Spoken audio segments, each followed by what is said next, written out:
Good morning. Praise lord. Welcome to this video. எங்கள் கல்லூரியில் ஒரு ஃப்ரெண்டு இருந்தாங்க. படிக்க தான் வாத்தி அப்படின்ட்டு சொல்லுவாங்க. நிறைய படித்தா தான் நம்ம வந்து ஸ்டூடெண்ட்ஸ்கிட்ட பேசுகிறதுக்கு நிறைய கருத்துக்கள் நமக்கு எக்ஸ்டெம்போராக அப்படி நம்ம பேச முடியும் அப்படின்னு அவங்க சொல்லுவாங்க.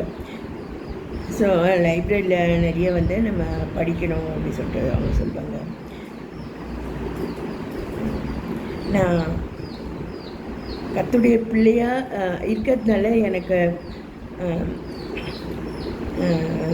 மற்றவங்களுக்கு கிடைக்காத பெரிய கிஃப்ட்ஸ் எனக்கு ஒரு புதையல் போல் அல்லது அரிய ரத்தினங்கள் நான் பெற்றது போல் எனக்கு கிடைச்சிருக்குன்னு நான் சொல்லுவேன்.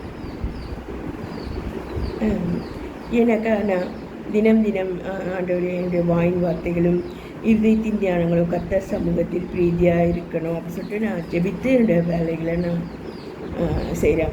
இதனால் எனக்கு நிறைய பிரச்சனைகள்லேருந்து நான் காக்கப்படுறேன். தெருவில் இல்லை கல்லூரியில் துணிகரமான பாவங்கள், துணிகரமான பேச்சுகள், சண்டைகள் அதுலேருந்து என்னை காப்பாற்றி வர்றாரு. ஏன்னா அப்படி வீணான சண்டைகள் செய்கிறவங்கள நான் பார்த்துருக்கேன். விசுவாசிகளை அப்படி செய்கிறத நான் பார்த்துருக்கேன். ஸோ கர்த்தருடைய பிள்ளையாக இருக்கிறதுனால மற்றவங்க என்னோட ரிச்சாக இருக்காங்க, மற்றவங்க அப்படின்ட்டு அந்த கம்பேரிசன்ஸ் அதை நான் செய்கிறதுலேருந்து கர்த்தர் என்னை காத்து வராரு. மற்றவங்கள பார்த்து நான் பொறாமைப்பட்டு பாவம் செய்கிறது அந்த மாதிரி அந்த கம்பேரிசன்ஸ்க்கு இடம் கொடுக்கறதில்ல. யார் என்ன சொன்னாலும் டீஸ் பண்ணால் கூட நான் கோபப்படுறதில்ல. ரொம்ப ஆபத்தான சூழ்நிலையில் நான் இருந்திருக்கேன். வம்பு சண்டைகளுக்கு அந்த கர்த்தர் என்ன தப்பிக்க வச்சுருக்கார். கண்களின் இச்சை விழாறதுலேருந்து என்னை தப்பிச்சிருக்காரு. எங்கள் அண்ணன், எங்கள் வீட்டார் வந்து எனக்கு நிறைய காரியங்கள் சொல்லி கொடுத்துருக்காங்க. எங்கள் அண்ணன் வந்து தெளிவாக எனக்கு சொல்லியிருக்காங்க, நீ வந்து பார்க்கறதெல்லாம் நீ எனக்கு வேணும் அப்படின்னு நினைக்கக்கூடாது அப்படின்னு அவன் சொல்லுவான். ஏன்னா அடிக்கடி அவன் சொல்லுவான். அதனால் ஒரு கடை வீதிக்கோ நம்ம எங்கேயோ போகும்போது அதில் ஏதோ வேணும்னு நினச்சா கூட அண்ணன் சொன்னது எனக்கு ஞாபகத்துக்கு வரும். எல்லாமே நம்மளுக்கு கிடையாது.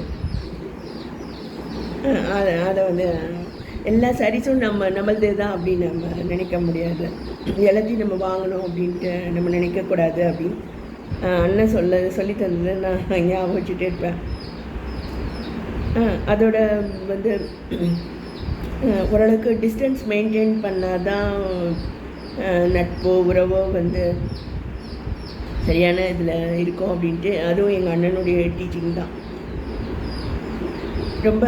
ரொம்ப கிட்ட போய் நம்ம உறவாடினாலே அதில் சண்டைகள் வந்துடுது அப்படின்ட்டு எங்கள் அண்ணன் சொல்வார். அதுமாரி இதுமாதிரி கண்களின் நீச்சல் போய் உலகத்தை பார்த்து எதையாவது பர்ச்சேஸ் பண்ணுறது அதுக்கெல்லாம் வந்து நான் எச்சரிக்கையாக இருக்கிறேன்.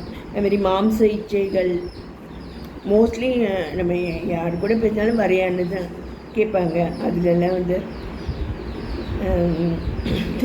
காக்கப்பட்டு நான் இருக்கிறேன். கர்த்தருடைய பிள்ளையாக இருக்கிறதுனால தான் எனக்கு ஒருவேளை நமக்கு எதிரிகள் இருப்பாங்க அப்படின்ற அந்த ஞானமே எனக்கு கர்த்தர் தான் எனக்கு கற்றுக் கொடுத்துருக்காங்க. கவர்மெண்ட் ஜாபில் மற்றவங்க பேசுகிறத வச்சு நான் நிறைய கற்றுக்கொள்வேன். அதில் வந்து அதுமாரி சொல்லுவாங்க,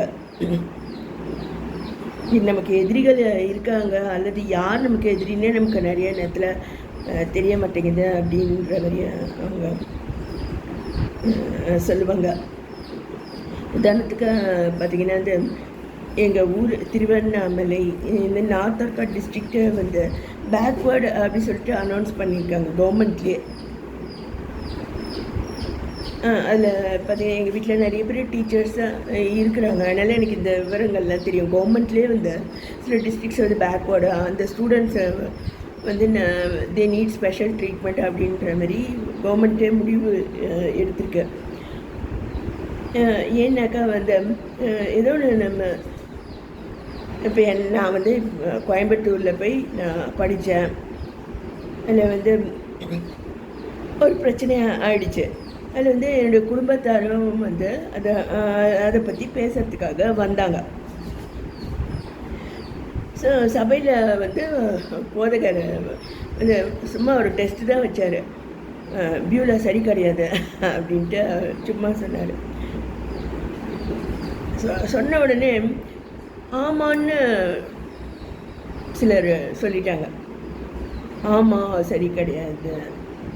so just because he is telling something, உடனே அந்த ஆமாம் அது உண்மைதானு ஆராய்ச்சி கூட பண்ணாமல் அப்படி தான் அப்படின்ட்டு ஊரே நிறைய பேர் பேசிட்டாங்க. அதுமாரி நான் சரியில்லைன்னு நிறைய பேர் திருவண்ணாமலையில் இன்றைக்கி கூட நினைக்கிறவங்க இருக்கிறாங்க. அல்லது ஏதோ தப்பு இருக்கத்தான் செய்யும் அப்படின்னு நினைக்கிறவங்க. ஏன்னா அதுமாரி அவங்க வந்து அதுமாரி ஏதோ ஒரு குண்டு சட்டிலே குதிரை ஓட்டக்கூடிய அதுமாரி ஒரு இடம் அது. The don't go out. அல்லது நம்முடைய முடிவுகள் சரியாக தான் நம்ம ஆராய்ச்சி முடிவு எடுக்கிறோமா அப்படின்றது அவங்களுக்கே தெரியல. ஸோ என்னை நம்பாதவங்க தான் நிறைய பேர் இருக்காங்க. ஸோ நான் எதிரிகள் அப்படின்னு சொல்லும்போது இவங்களெல்லாம் கூட நான் சொல்கிறேன். மற்றவங்க வந்து எல்லோரும் நம்மளை நம்புவாங்கன்னு நினைக்கவே முடியாது. உன்னை நம்பினாலும் உன்னுடைய வயசை நம்ப முடியாதுன்னு சொன்னவங்க இருக்கிறாங்க. அல்லது நீ உனக்கு இவ்வளோ கெப்பாசிட்டி அதில் வந்து நீ வேறு மாதிரி கர்த்தருக்கு விரோதமான முடிவுகளில் போகிறதுக்கு நிறையா வாய்ப்பு இருக்குன்னு நினைக்கிறவங்க இருக்காங்க. பொதுவாக கவர்மெண்ட் ஒர்க் ஸ்பாட்டில் என்ன சொல்லுவாங்கன்னா, மற்றவங்கள நீங்கள் பார்க்கவே தேவையில்லை, உங்கள் வேலையை நீங்கள் பாருங்கன்றது தான் கவர்மெண்ட் டீச்சிங். கவர்மெண்ட் ஆஃபீஸர் அப்படின்னா வந்து நம்ம வேலையை நம்ம பார்க்கணும். மற்றவங்களுடைய இதை வந்து நம்ம பார்க்கறது நம்முடைய வேலை கிடையாது. அப்படி அதைட்டு நிறைய ஜோக்ஸ்லாம் கூட இருக்குது. இருந்தால் கூட இது ரொம்ப நல்ல டீச்சிங். மற்றவங்கள நம்ம யோசித்து நம்ம கலங்காமல் மற்றவங்களுடைய ஒப்பீனியன்ஸ்க்கு வந்து நம்ம மதிப்பு கொடுத்து அவங்க அப்படி நினச்சிட்டாங்களே அப்படின்னு நான் உருகிட்டு மறுகிட்டு இருந்தேன்னா அது என்னுடைய குரோத்தை அது பாதிக்கும். மற்றபடி ஆராய்ச்சி முடிவு எடுக்க முடியாத அவங்க நிறைய பேர் இருக்கிறாங்க பேக்வேர்டு. அதை தான் கவர்மெண்ட்டே வந்து பேக்வேர்டு அப்படின்ட்டு சொல்லுது. அது ஒரு டெஸ்டின் மூலம் அதுமாரி ப்ரூவ் பண்ணி காமிச்சாங்க அந்த சபையில். ஸோ ஆராய்ச்சி முடிவு எடுக்கிறது இல்லை. ஏன்னா they don't know or they don't care to learn.